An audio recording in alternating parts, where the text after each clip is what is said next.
make that happen.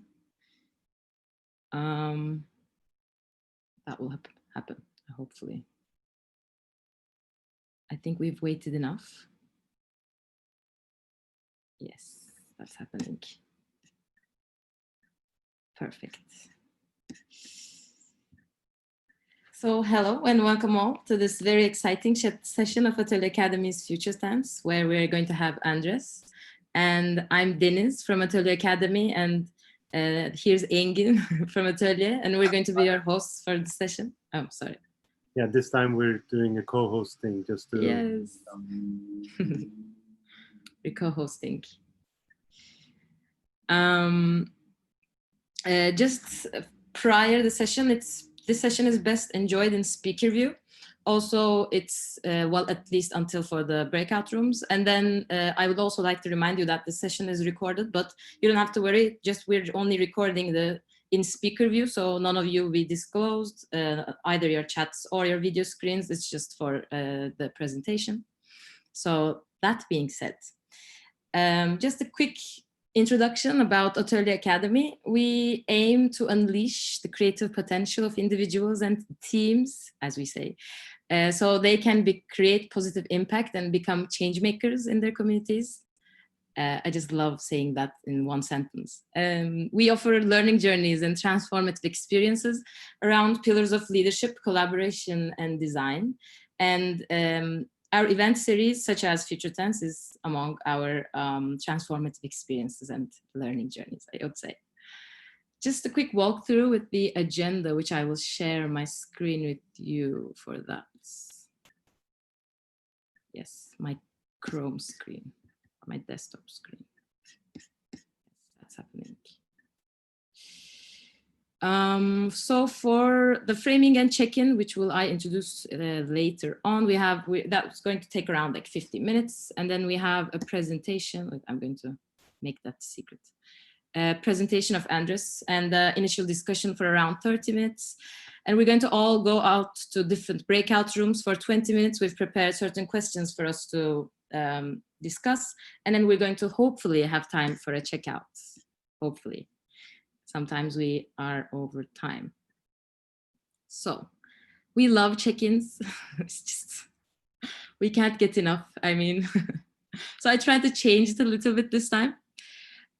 For this check-in, we're not going to ask for your real names, because with this presentation is going to be about internet and like being very futuristic. For the first question, I'm going to pose this question, and I would like you to type it to the chat, but not press send yet. So I'm going to say go, and we're going to have the answers all at once, like a river flow. I don't know why, but Engin loves that a lot, so I just let him do. He just loves it so much. So the first question, can you type within this sentence? So I am your online nickname. If you have any, if you have like play games or anything like that, mine is Deniz, for example. That's like, you can find me online with that nickname. And your location and your profession in one sentence, please, and not hit send yet. I will be policing that. I have my chat window right there. Yes. So can you enter now the answers? Yay, great nicknames. I always love digital identities, you know. Perfect. We're getting some anonymous people, even though they can't be anonymous. Well.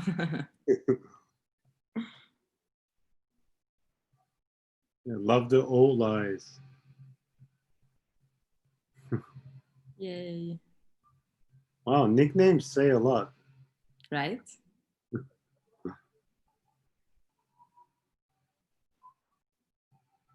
Perfect. Jing, you should have a nickname. We will all need one in the future.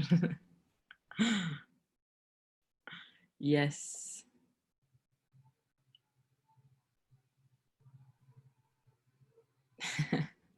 I just love this. Thank you for sharing. moving on to our second question. For this, if you're online, like, I mean, using your phone or your browser or your desktop, wherever you are, can you find the emoji that best translates your current mood right now? I know you can use Emojipedia. I always use that one. Or anywhere else. You can copy and paste from your Google. You just can search it. I mean, just find the best emoji that translates your current mood. Or of course you can type it as well. I mean, with like that code with the emojis where you can just type it. I mean, like hand or like laugh or something like that. If you have it, well, maybe I should wait another second because you might be copying and pasting it. Wow, Andres, I didn't know that hack. Thank you. Yay. I didn't know that either. Yes, you can send it over. I just love how Zoom supports emojis, I mean.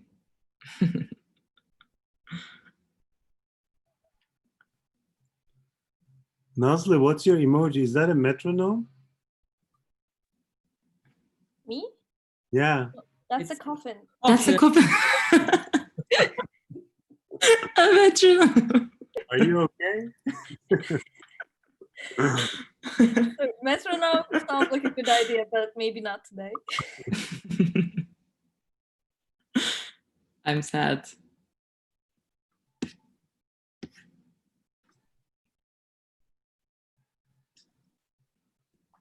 I love the pretzel.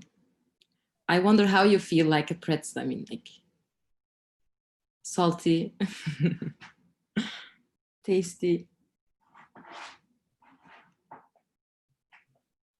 Yes. You can post emojis anytime, by the way. This is a very emoji-friendly session. So on to our third question. That would be, I expect to leave this session with ... And please don't hit enter yet. We're going to have that coming. So you have some seconds to type that down.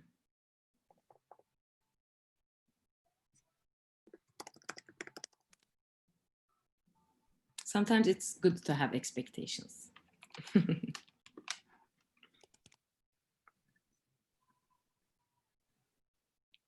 If you are all ready, you can hit send now, and we can see all the expectations in one chat.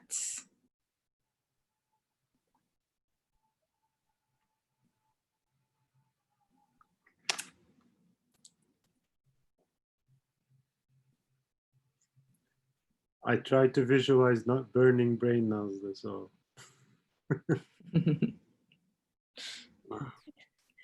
It's already in a coffin, so why not burn it?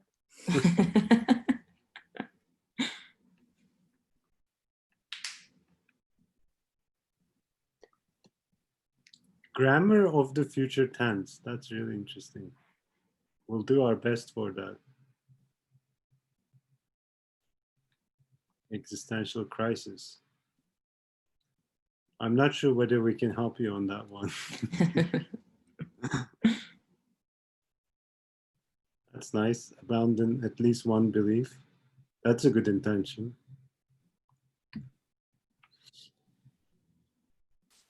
Great.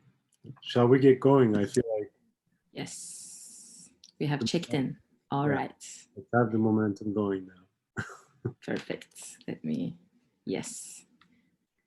So welcome all again on the third edition of Future Tense. We're delighted to host Andrés Colmenares, the co-founder of IAM, which stands for Internet Age Media, for the ones who didn't check it yet.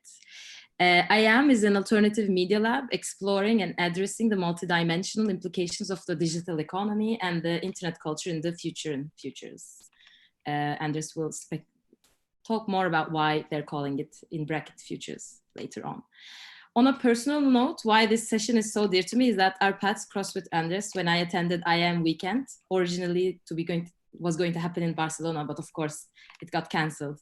And it kind of translated online, and it was an online experience. And I Am Weekend is a gathering to cultivate a unique ecosystem of people where alternative ways of thinking, connecting, and doing emerge, as they call it. And it was a truly transformative learning experience for me. And I can honestly say that I Am attracts an exquisite collection of creatives passionate about addressing global emergencies. And I'm happy to call myself a part of the I Am family as well. As you already know, with Future Tense, what we're trying to accomplish here is to have generative conversations and allow for a new type of collective intelligence to emerge. So we thought that this topic, like the topics Andrés will present to you, will expand your horizons about our interdependencies and aid us all to co-create a better future together. I would like to, before introducing Andrés, I would like to introduce Engin again. No, you don't need to introduce me. I'll just add Please, one of things. I think one thing is we've had an amazing conversation with Andrés last week, and we all of us wish that that was a podcast on its own. It was just such a great process to discuss content and think about what's the best angle to highlight in this session. So a lot of care went into it. And what's also interesting is the stuff that Andrés is going to talk about, the questions we're going to pose afterwards. Although some of them may sound futuristic, in odd terms, we're also living that future today. When we're talking about how large companies become these odd Goliaths, monopolies that control industries, and how internet is being shaped by these large companies like Apple, Google, Facebook. And in the meantime, there's a tremendous diversity that still lives within the internet. What type of future do we want? What type of future is plausible or likely? What do we need to do for it or against it? These are very timely questions. Just even the last few days, maybe you're following the news, Google and Apple executives testified to the Congress on antitrust. That's just news from 2 days ago. That was Google and Facebook. Apple is facing huge lawsuits and accusations on antitrust by European Union. The founders of Basecamp have started this huge campaign in Twitter against Apple because Apple is banning the use of their new email app in a in a quite unjust way.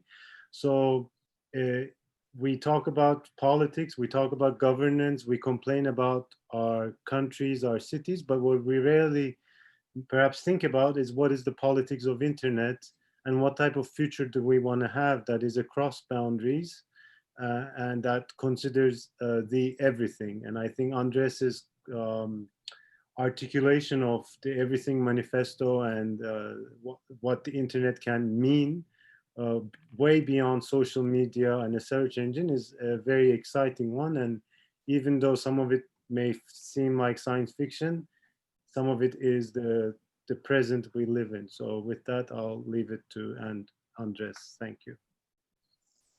Thanks, Engin and Denise, for having me here, and everyone for deciding to spend this time in this weird Zoom space. And I hope that, that all your expectations about the next couple hours are fulfilled. But let's see how it goes. All I bring is a few questions and thoughts to be shared, which I hope that seeds some interesting thinking in all of us and each of you. So I will start by sharing my screen, this weird Zoom ritual of assuming that things will work well, but who knows. I guess that you can see my screen now. So I decided to title this presentation with a hypothetical question. So what if we can remember the futures? And the intention is that we keep, the purpose is not to answer this question, but let's keep it in mind. I hope that you can take away a lot of thoughts to address this question every now and then in the rest of your lives and beyond. So I'm Andrés Colmenares. In the screen, you should be seeing my Twitter handle in case if you want to mention or continue the conversation afterwards, as well as the Twitter and Instagram handle of I Am, the organization that I co-direct with my partner Lucy Black Swan, who is also a co-author of everything that I'm going to share today. And yeah, before jumping into literally into everything, I would like to tell you a little bit of what we do, decode a little bit of the description that Denise shared. So you have for those who are not familiar with I Am, you have a context. Anyways, I Am is changing all the time, what we are, how we translate that into action. But we have a very solid direction. So we describe ourselves as an alternative think tank. What we largely do is designing experiences, tools, and platforms, a lot about collective learning, on the idea of changing how the digital economy is changing everything. And in our work, that goes from more practically from curating and running conferences to designing programs inside and with organizations, or even prototypes of digital services and products. We're always fostering the idea of post-technological thinking, which is a broad idea that also includes long-term thinking, which is part of the agenda of this Future 10 series, and also includes systems and critical thinking. So it's kind of a collage of much needed thinking that we want to see more in all the dimensions of society, in every dimension of our lives, both professional as citizens. So let's start with this idea of the post-technological, which was coined by the researcher Sarah Genner a few years ago, and has been defined as the type of technology, or a type of technology that is more concerned with the idea of being human than the technology itself. And we really like this definition that post-technology is where the design goals are more about a conscious use of the technologies. And is this kind of mindset that we want to share with you today. So for that, this is kind of a ritual in our presentations, is that we start with a prayer, and you are very welcome to stand up if you want to feel your blood flowing during the prayer. This is not religious, by the way, it's just a post-technological prayer. And for this, we're going to use a paradoxical mix of very sophisticated tools that we all have at hand. One of those tools is poetry, the other tool is video. So to blur the boundaries of time and space, I will invite a guest from Taiwan, actually, the digital minister of Taiwan, Audrey Tang, who is part of the I Am family, who a few years ago shared with us this prayer. So let's time travel with online video and listen to Audrey's prayer. I would like to share a prayer with you about the subversion of paradoxes. When we see Internet of Things, let's make it an Internet of Beings. When we see virtual reality, let's make it a shared reality. When we see machine learning, let's make it collaborative learning. And when we see user experience, let's make it about human experience. When we hear that the singularity is near, let us remember that plurality is here.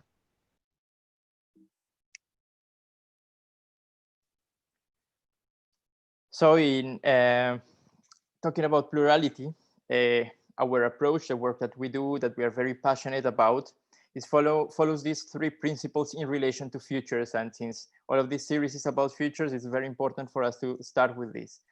And the first one is the idea of using futures always in plural, even when sometimes it sounds weird, because we deeply believe that the future in singular does not exist. The second principle is to use futures as tools, and tools for anticipation, for participation, and for better collective decision making. And the third one is the idea of futures being waiting to be invented as something, as a space of imagination rather than a space of prediction. We honestly believe that the idea of predicting futures is quite boring. So in other words, the way that we expand these principles in action is through initiated initiatives, through partnerships, and also through commissioned projects with organizations and also with groups of citizens to help them make better decisions. So that is kind of how what we do materializes in real life. We help people and organizations make better decisions. And the way that we do this is by learning collectively, always collectively, to do these three things: to anticipate things like challenges and opportunities, to collaborate, especially building networks, and to adapt to the accelerated change that these complex times and environments have.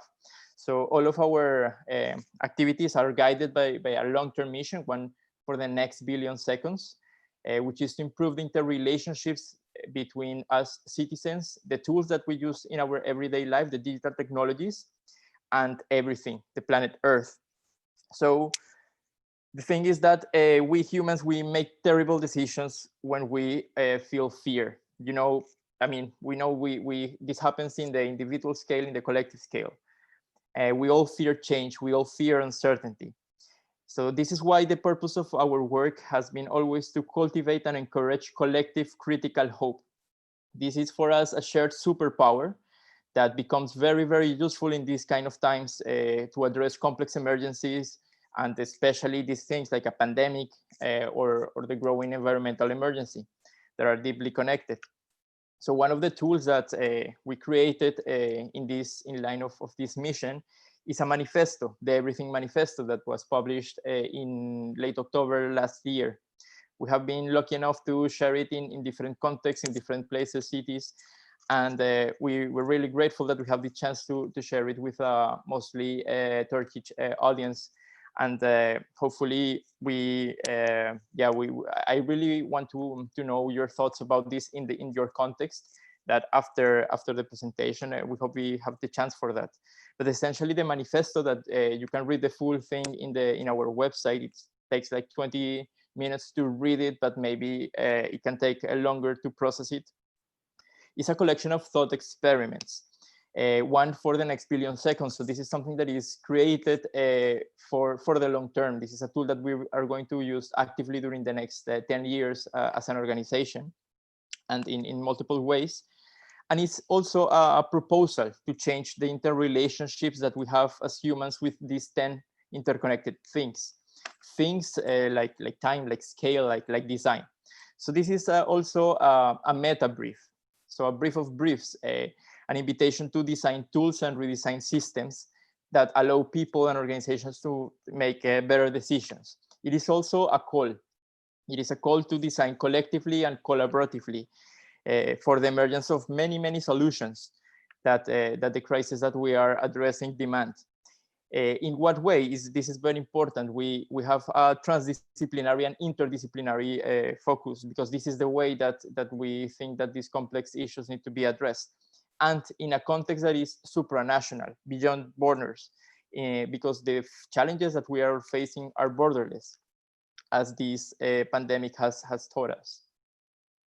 And the Everything Manifesto, overall, we like to call it a declaration of interdependencies, where we want to upgrade, update, expand, and also to augment existing declarations, existing protocols that in the history of humanity have been already useful to have a better life in this planet, like the Universal Declaration of Human Rights. We really believe that the Universal Declaration of Human Rights needs to be updated. Also, the United Nations Sustainable Development Goals. There's an intention as well to work in a proposal to update it, because it needs critical updates, so that we can better understand the interrelationship that we have with everything, and also the duties that we have as citizens of the internet, or in other words, of citizens of planet Earth. So the overarching question that we unfold in the manifesto is, how can we as we play a role in different kinds of organizations, call it a university, call it a company, call it a community, how can designers, and we use a very broad definition of designers, and citizens improve the interrelationships between humans and these 10 things that we have listed as an everything. So the core part of the manifesto are 10 questions, 10 hypothetical questions that are written in a provocative way as code lines. So they have the if-then logic. We decided actively that this manifesto was about questions and not like conclusions. This is a manifesto that wants to expand minds rather than to impose truths. So this is why we are using the questions. I will quickly run through read the questions. You will see on purpose, these are not simple questions because we are not addressing simple issues. So they are a little bit difficult to process, but it's important to be aware of that complexity. So in terms of identity, the question is, what if we go beyond the static binary mindsets and that understand human identities as dynamic and fluid spectra? In terms of time, where we go beyond the obsession for nowness, newness, and short-termness, and then apply long-term thinking to better understand and anticipate the social, ethical, and ecological implications of the ways that we are using the internet. Our relationship with problems. This is a tricky one. What if we go beyond the solutionism and making everything easy, simple, fast by default, and then make visible the unpleasant consequences of the vast social and technological systems and infrastructures that make everyday computing possible, embracing the natural and challenging beauty of complex systems with accountability? So problems, as you can see, is a tough one. Scale. We're going to talk about scale later today. So what if we go beyond using the invisible algorithms connecting billions of black mirrors and black boxes to make billions for a few billionaires, and then explore, anticipate, and understand the ethical implications that shaping reality for billions of humans has with an equivalent scale of responsibility? Growth. What if we go beyond becoming growth, progress, and productivity fans, and then start adopting alternative ways to define success, such as their contribution to societal well-being and sustainable prosperity? With energy, what if we go beyond producing devices with built-in obsolescence and ignoring the scale of the energy consumption that interconnected physical infrastructures enabling digital platforms and services demand, and then exponentially reduce their e-waste, natural resources consumption, and carbon emissions? With business models, what if we go beyond abusing opaque business models that commodify citizens' time, attention, and data, risking individual and collective privacy, and then implement ethical, transparent, and fair alternatives, delivering real value to society? Decisions. What if we go beyond understanding humans only as consumers or users, and then design for and with citizens who have rights and duties, promoting digital literacy, tolerance, and solidarity, and enabling everyone to make better and more conscious decisions individually and collectively? With learning, this is another big one, where we go beyond the obsolete industrial approach to education, and then cultivate the potential of lifelong learning with collective critical hope at its core. And last, with design, we always understand design as a verb. This is, when we say design, we don't refer to the sector or the field. We use it as a verb. So what if we go beyond the selfishness of human-centered design methodologies and singularity mindsets, aiming then for holistic, earth-driven design approaches that lead to plurality and solidarity? So as you can see, there's a lot that we are tapping because the planet Earth is everything. And at the end, the purpose of all of these questions is not to find correct answers. There are no correct answers or one simple answer. It's instead to try to formulate better questions out of these ones, using them as tools, and as a tool mainly to understand everything better and the interrelationships that we have with that everything better. But to start to really get into the core of the manifesto, we need to ask ourselves, what is everything? And in the process of writing the manifesto, we got to the definition that Wikipedia has on everything. And it's a very, very beautiful one, despite the apparent mundane nature of the word.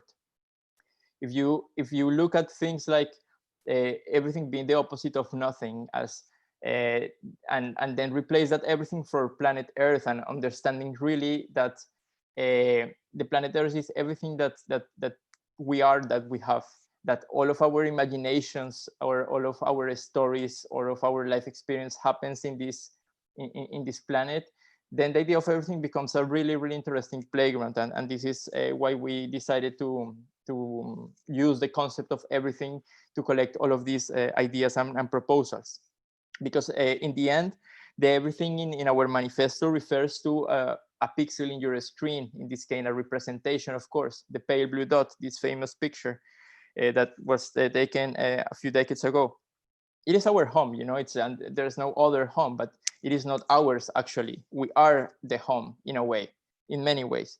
So we also refer to the idea of planet Earth, not only as a physical cosmic body, but also as the collective perception that we have of it. We think that at least many of us think that and believe that the Earth is round, that it is not flat.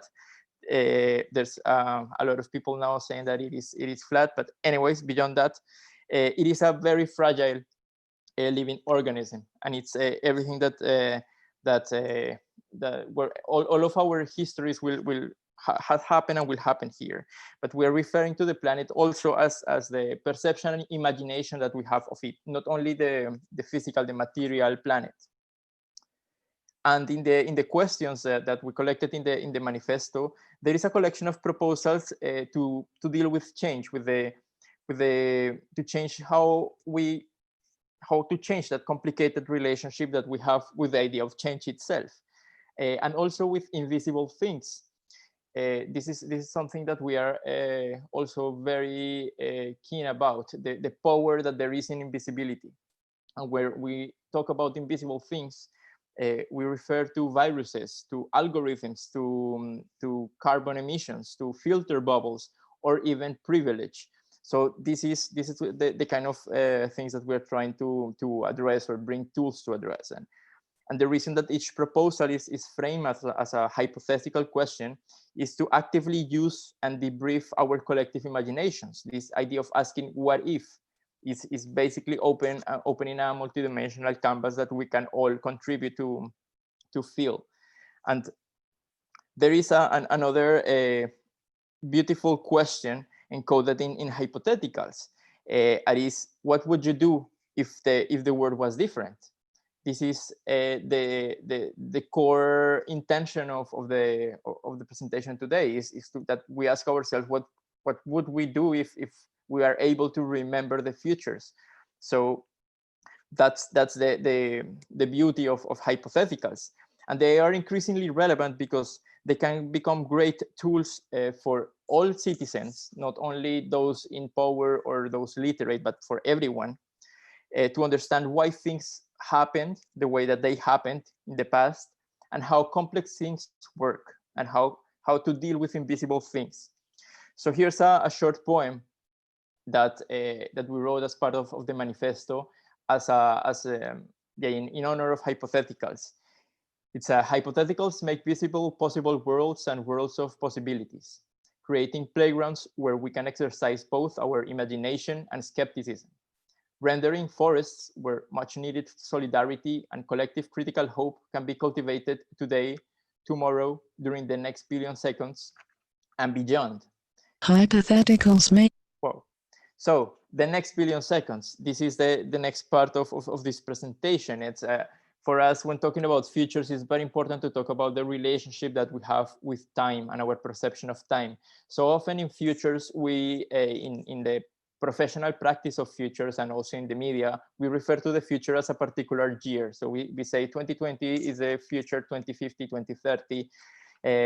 But the intention for us of using the idea of the next billion seconds, or the idea of 1 billion seconds, is to kind of bring everything back to our everyday life and our agency, our individual and collective agency, of thinking that every second matters, and thinking that once we get to that future, we are in 2020. Like 10 years ago, it was like 2020 is the future. We are here. You know, all the things are still, many things are still the same. Many things have changed. The year is not as important as the idea of the time space that there is between a certain goal and where we are. So this is why we use the provocation of thinking of a billion seconds.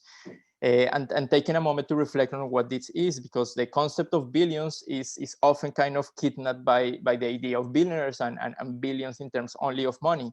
But it's very interesting to think about the billion seconds from a personal perspective. And one thought experiment that I often invite people to do is the idea of celebrating your billion-second birthday. And I guess that many of you can still do it. I must confess that I did it.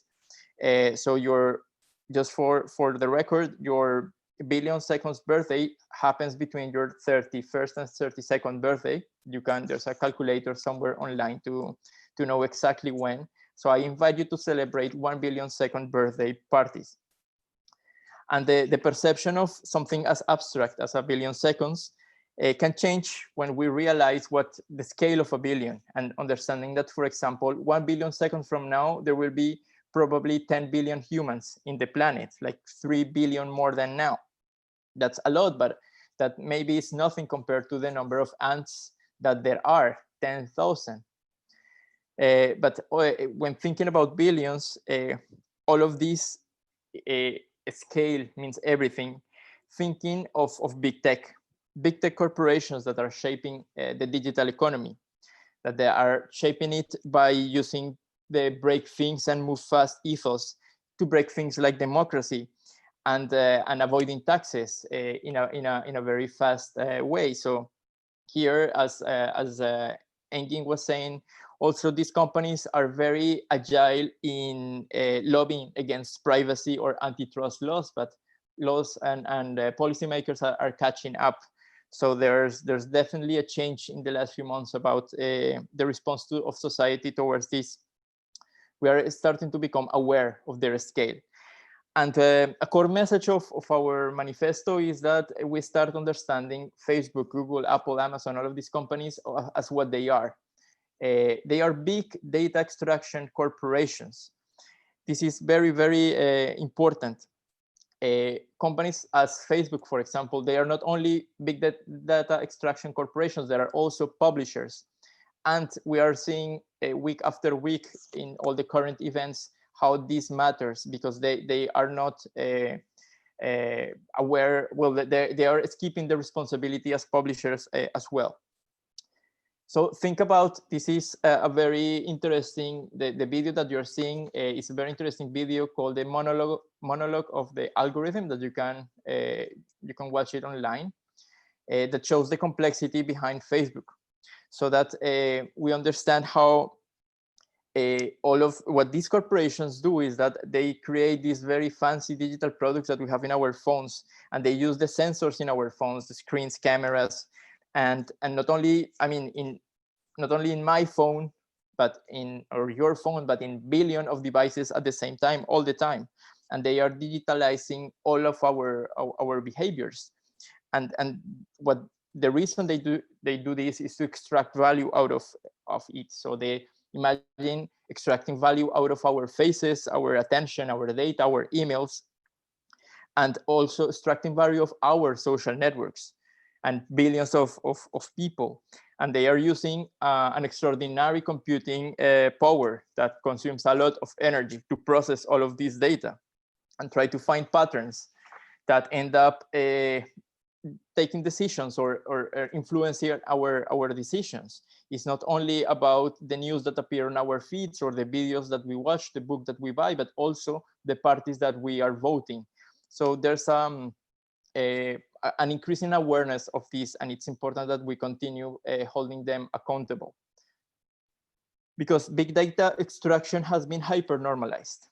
The narrative is that Facebook is social media, and then if Facebook is bad, we should not have social media. That is completely wrong. The issue is thinking that Facebook is social media. Social media is increasingly important, and the internet enables social media. But Facebook should not be the social media, and it is not social media. That is a toxic myth that they have seeded in our imaginations. They are extracting value from our social networks, and they are selling products as tools to manipulate social media to others. And this is having all sorts of consequences. And talking about, the idea of billions, we all have heard about the amazing valuations of these companies, like $500 billion of Facebook.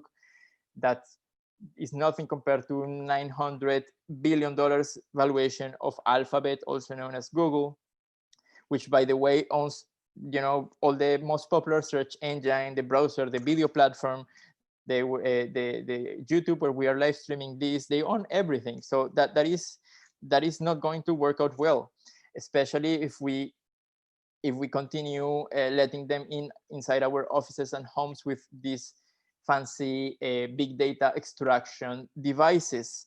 So think about this as well, that the scale of power that they are concentrated because of their valuation is reaching those of countries.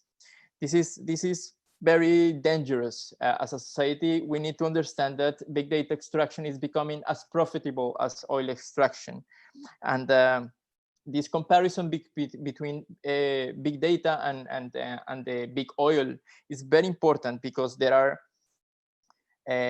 first of all, these big tech companies are helping the big oil to make the climate crisis worse. And also this link between there are invisible connections between both worlds are very important for this thought experiment, because it's a way to understand the scale of 1 billion seconds, and it will help us reveal the links between the time, the money, the power, and the energy, which is a limited resource. So this is all of this can be translated in one big question that we also like to share. If we like big data, then we should also like big questions. So here is the big question. What happens when billions of humans spend billions of seconds using billions of smartphones, concentrating money and power in the hands of a few billionaires like Mark, who run corporations that manufacture billions of devices made of rare minerals, which, by the way, are highly concentrated in China, like 99% of them, used to extract and process billions of data points in data centers that consume billions of kilowatt hours of electricity, generating billions of tons of carbon emissions. What happens? And we need to understand, here is where the scale of billions becomes very, very useful to have a dimension of the problem. And is that it is not only about each of us and what we do, it's about the scale of this. It wouldn't be an issue if Facebook had just a few, I would say a few million users. But when you reach a scale of 1 billion, things get very, very dirty. So if we add the average time spent by every human on their phones each day, which is more or less 25,000 seconds, according to a recent report, on average, as a collective, humans are spending more than 60 billion seconds every day on our phones, for better or worse. The important thing is that this is multiplying, this is increasing the wealth inequality, the energy consumption, the carbon emissions, and the power concentration. We are contributing to this problem every time that we spend time and we give our attention to the products of these big data extraction corporations. So let's question this. One example that makes this, let's say, more linked to pop culture is to understand that a viral video like the video of Despacito, that I guess it was also quite popular in Turkey, also has a carbon footprint that is equivalent to 40,000 US homes consuming energy. So this becomes very material. And again, the problem here is not, we should not feel guilty by watching YouTube or Netflix. The problem here is the scale that these things are having. And another really important report released a while ago about the nature.com explores how the electricity consumption of the information technologies, aka the internet, could exceed 20% of the total global emissions. Think that this is around 4% right now. So this can go really, really, really crazy. And AI, blockchain, they are not contributing, they are just making these problems worse. But at the same time, the current events are also demonstrating that the one of the most concerning issues emerging from this is the wealth inequality. We need to question the idea of billionaires being something desirable. We should, as a society, we need to reach to the conclusion that billionaires are a toxic symptom of society. If we have billionaires, things are not going well. There's too much concentration. But let's listen to the words of Ursula.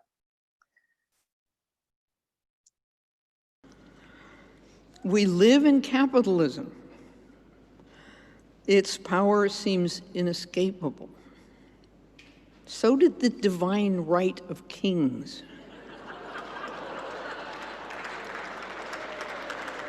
Any human power can be resisted and changed by human beings.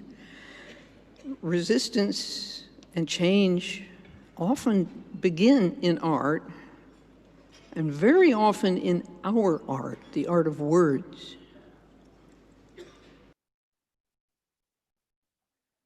So this is the key message for today, that words shape our worlds. They are the basic blocks that shape our shared realities. And this is why we are inviting to use an alternative approach that we have been using to deal with this change, that is guided by a subversion of language. So in our practice as we are plurifying, demystifying, and also making creative uses of big words as future and technology and the internet. So here are a few examples. So we are using futures, as you know, in plural, also as tools for anticipation, for participation, for storytelling, and as an alternative way of thinking about the future in singular, of thinking of the future as a predefined destination, or as a dualistic dystopia, utopia, prophecy. The other way that we can think different of words is in terms of digital technologies. We can use and understand digital technologies as instruments, like a guitar, like a piano, like a violin, instruments for social change, as an alternative to the toxic myth of a singular binary God that will save us. We actively avoid to use the word technology and refer to it as an entity. We feel that is very problematic. And more recently, we have been using words as citizens, as cities, and internets as action verbs. Instead of thinking of cities and internet as places where we go to, we can expand the meaning and the value of becoming active planetary citizens and stop being just passive users or passive consumers. And here there are a lot of opportunities of thinking of everything in different ways. So if words are probably the most powerful force available to humanity, then questions can be the best way that we can use that force. And this is why we love using questions more than we use using our phones or any other technological tool. So coming back to the what if, I had a lot more to share. There's way more detail on the proposals, especially regarding the values linked to the questions in our website. But I will skip some of these and the link to climate change. So I really invite you to read the manifesto. But before consuming my presentation time, I want to use the last 5 minutes to share with you something that I wrote. Let me stop there. That I wrote a few weeks ago. As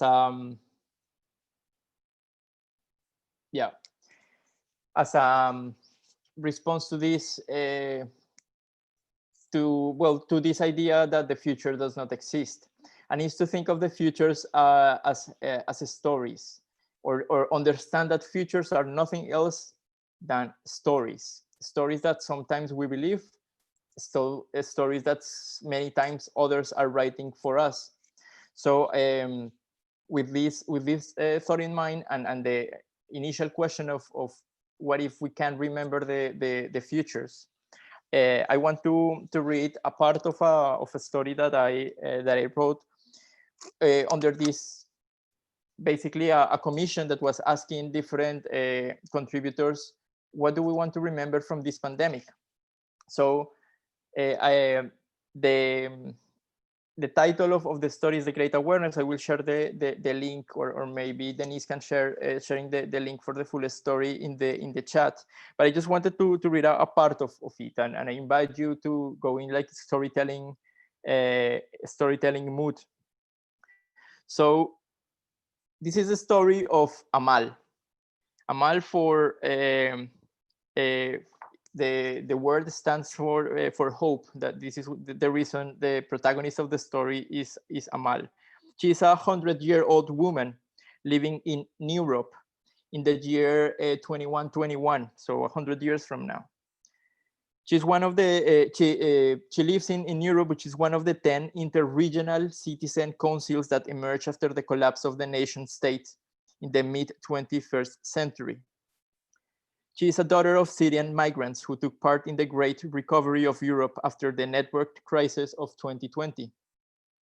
During her adolescence, her parents often told her stories about how back in those days, people referred to hibernations as lockdowns or confinements.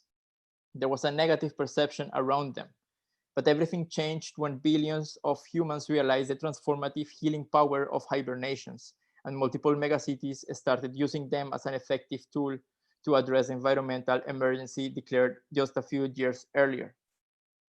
Like many children of the first global hibernation, Amal participated in one of the several time capsule projects and other prospective collective memory experiments that different communities around the world launched back then, which means now, to fight against social amnesia, sharing deep learnings and feelings across cultures and organizations.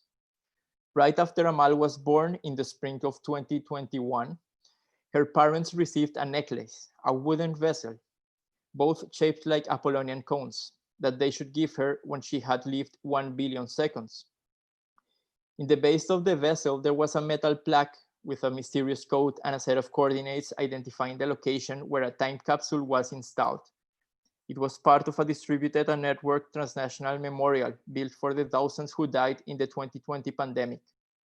Inside the conic capsule, there was a letter written for Amal by a stranger who lost a dear one the same day when she was born. Many decades after those events, she still wore that necklace as a memento of hope and kept the handwritten letter she first read in 2053 in a drawer of her night table. So I have that letter here right now, somehow. I travel in time or whatever. So I will read the letter. Dear Amal, I wonder how your generation will remember this historical period of time. I wonder how this chapter of humankind will be registered in the history books you will read and learn from. I even wonder if you will learn about these times from history books or Wikipedias. Today, everyone is obsessed with the internet, but you know, everything changes and keeps changing so fast that it sometimes can feel overwhelming and disorientating. Just 100 years ago, there was a Great Depression. And last year, people were describing this time as a great pause. But dear Amal, I would like you and your generation to remember this period as the Great Awareness. Last year, during the pandemic and everything else that followed, humanity was so confused and overwhelmed that we had no option but to learn how to live with high levels of uncertainty. It took a while for many of us to realize the unprecedented implications of billions of people around the world in hibernation, isolated from their toxic routines for a few months, while staying hyperconnected in real time. Those in power are really worried about their carbonated economies and keeping an unsustainable status quo, while many of us are questioning everything. But we not only woke up, but became aware of a superpower, intercollective action. Like most humans living on Earth during this decade, I was raised in a toxic celebrity culture that shaped our desires, celebrated individualism, and reinforced unfair power structures. Since we were kids, we idolized the idea of superheroes saving us from evil forces, while adults idolized the idea of billionaires saving the world. It was only after a famous money launderer became president of what used to be the most powerful nation in the world that many of us realized the real power of our collective attention. No superhero came to save us from him, but the pestilential narcissism he represented. But in 2020, we started learning how to use our superpower to save us from ourselves. The toughest battles we have faced since last year are about protecting our collective imaginations from the fear of polarizing wars and invisible enemies. Defeats controlled by big data extraction corporations that used to be described as social media are our battle and healing grounds. The current conflict is not between the traditional false dichotomies of users, left versus right, old versus young, black versus white, but against the algorithmic timelines that distorted our shared sense of time, our perception of truth or reality, and the invisible extractive powers behind them. After the oil markets crashed, everyone was asking and trying to predict what the new normal would be. In fact, many of us understood that one of the strongest driving forces behind the complex network of crises affecting humanity was wealth concentration. This is why many of us decided to denormalize the idea of billionaires, and many governments are following by declaring tax havens illegal. All institutions that fortify inequality as charity, philanthropy, or monarchies are becoming quite unstable and fragile, since we managed to include no wealth concentration and no corruption in the United Nations Sustainable Development Goals for 2030. Meanwhile, many of us are finally understanding the true meaning and value of solidarity as the convergence of responsibility and empathy.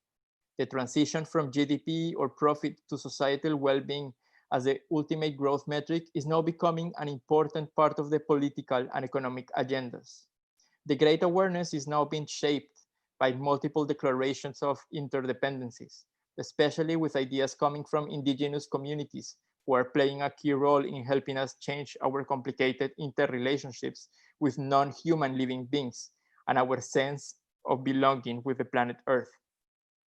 Many of us are subverting the power of language, using words like internet or cities as action verbs, using the term environmental emergency instead of climate change to bring the sense of urgency and humbleness it demands. We are finding new plural meanings to citizenships and learning how, by changing many of our everyday life choices, we can flatten curves related to carbon emissions or migrant deaths. Dear Amal, I really hope that when you read this letter, 1 billion seconds from now, this time is still remembered as a time of great awareness. So while Yuan and billions of humans experience physical distancing, we can use this collective imagination, this collective awareness to learn how to deal with we'll use the internet better to address all of these situations. And ask ourselves, how can we internet better? This is the invitation. And this was everything. I hope that you are still there. Thank you, Yes. Andrés. What a journey this was. Thank you. We still do have a lot of participants, which is great to see. It's been certainly a dense journey, but I think a very rewarding one for everyone who can stick to it. As you say, the questions are not easy, and therefore they're not short, but I think it actually is quite rewarding to pay attention to this level of rigor that you have. So it's thank you for all of this. I loved how you I think the statement words shape our worlds is an extremely powerful one. I think it sets such a strong foundation for any conversation that happens, because sometimes, as you also say, we get so stuck in the let's solve challenges mindset that we prioritize the idea of actions, of design, of what doing things can help. But in reality, it is the words that shape the way we think, and if you change the way you think, you can actually change a lot of things downstream. So and I think it's also a great segue to the next section of our conversation, where we have framed some questions for the audience, for the 40 people who are in here, in two modes. One is the Mentimeter that we'll do collectively and see what emerges in our shared reality, in our, let's say, relatively large solidarity circle that we temporarily have built here, a refuge for people who would like to think long term when everything is like extremely short termist. So those questions, I think, will catalyze nice conversations, followed by breakout rooms, which again we'll probably do it for about 15 minutes, and then to wrap up by quarter to the hour. So with that, Deniz, do you want to Yes, I'm share? sharing. And of course, you may have a lot of questions. Please take a note of them. We will certainly have that section after this Menti exercise and the breakout rooms. Yeah, so as the next step, if you don't mind going to menti.com, it does help to go within your phone so that you have this screen dedicated to seeing the results. But if you don't have an easy access, you can also use the computer for it. So the code, as you can see above, is 154669.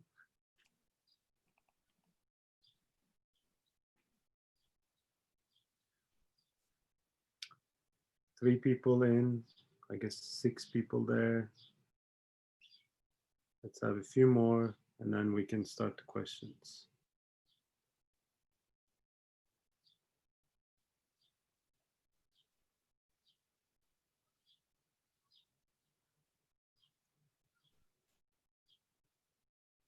Nice. We have around 15. Well, let's get going, and then maybe some others will join. I think it really does help to see everyone's voices shown here. So, and it's really easy. We're not going to ask. We're going to ask difficult questions, but the way you will answer is going to be very easy.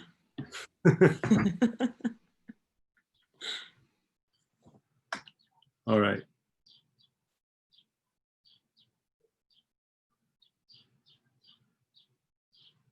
Skipping to the next.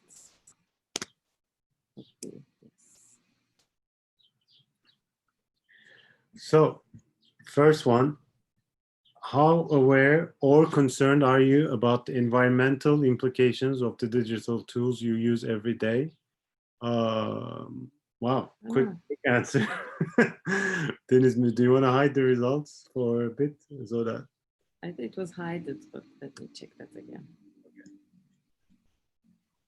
Well, I guess after this presentation, some of the answers may have changed, but still. I'm just going to hide for all. Sorry for the disturbance.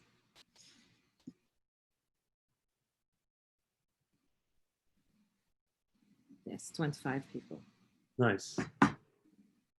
Should we view them? Yeah, let's see it.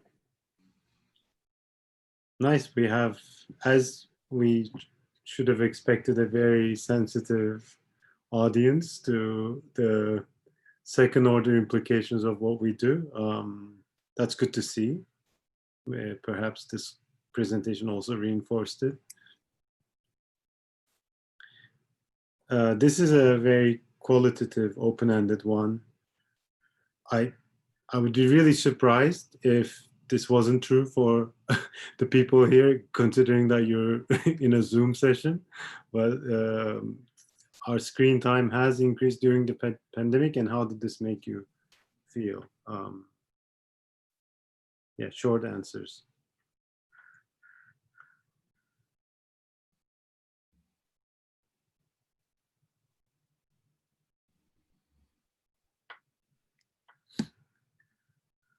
Let's have a few more. We have 10 in.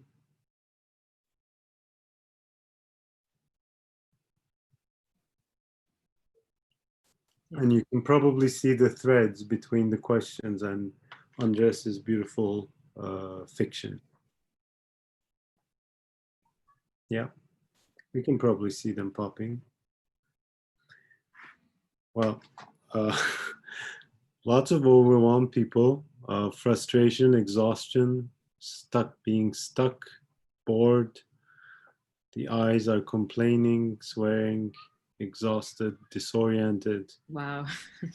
Yeah, well, we have to admit the question embeds some of the answers. It's not surprising to see these negative answers, but I'm even more overwhelmed right now seeing all of this flowing in front of me in a screen. There's a like a recursive thing about the whole question and watching the answers about the screen thing. But disingenuous, that's interesting. And nothing can be substituted, which yes, I do agree. Okay, well, the next one. Sorry. This one is about the corporations, whether they are whipping apart the societal fabric or not.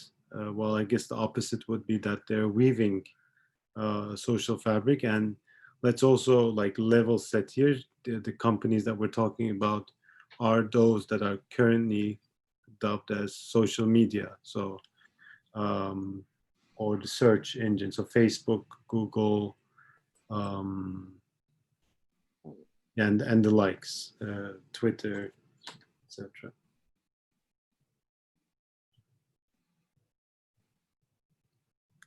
Yeah, let's see the result.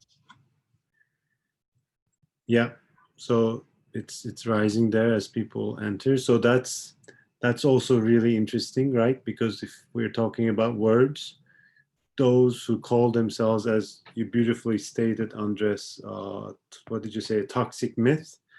It's a very Trojan horse-like appearance when you call something social, but in reality, it's only fragmenting further, and changing the collective awareness on that won't be easy when they control the means of communication. That there's also a weird blockade there. So.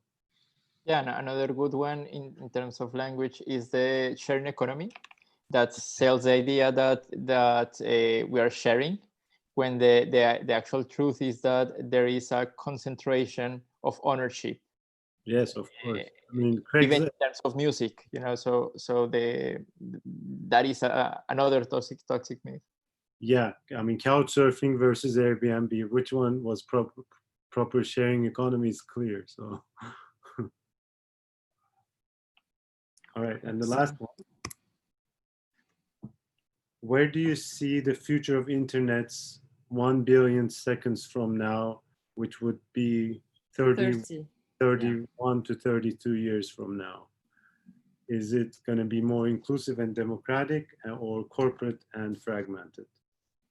And maybe this question actually doesn't adhere to the rule that life is not binary. So because there are probably many other places, but let's just stick to it for now. There are many possibilities here.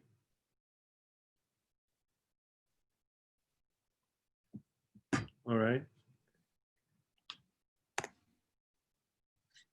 Yeah. Is that even possible? Huh, yes. Interesting. I think this is the most interesting result of the whole. There's almost like a bell curve spread. Well, we're only, that's a 25% sample, but maybe this is the question to ask and to think about in a future's lens. What would be the various plausible preferred scenarios for how internets are going to be shaped, and maybe there will be multiple internets as well. So thank you. I hope that this gave good stimulus for everyone to now ease into the breakout rooms for about 15 minutes. We really care about breakout rooms just because listening to each other, voicing your opinions, articulating through reflection is what substantiates learning and new insights.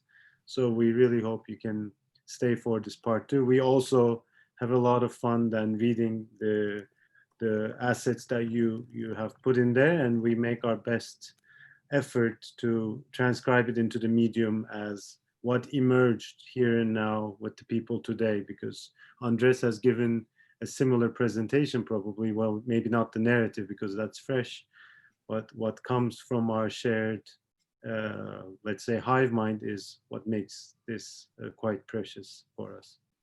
So yeah, with that, I think, Deniz, you can put all of us in the breakout rooms, and we'll see you, let's say, in about 12 minutes. Yeah, so that we have generous time for a few questions.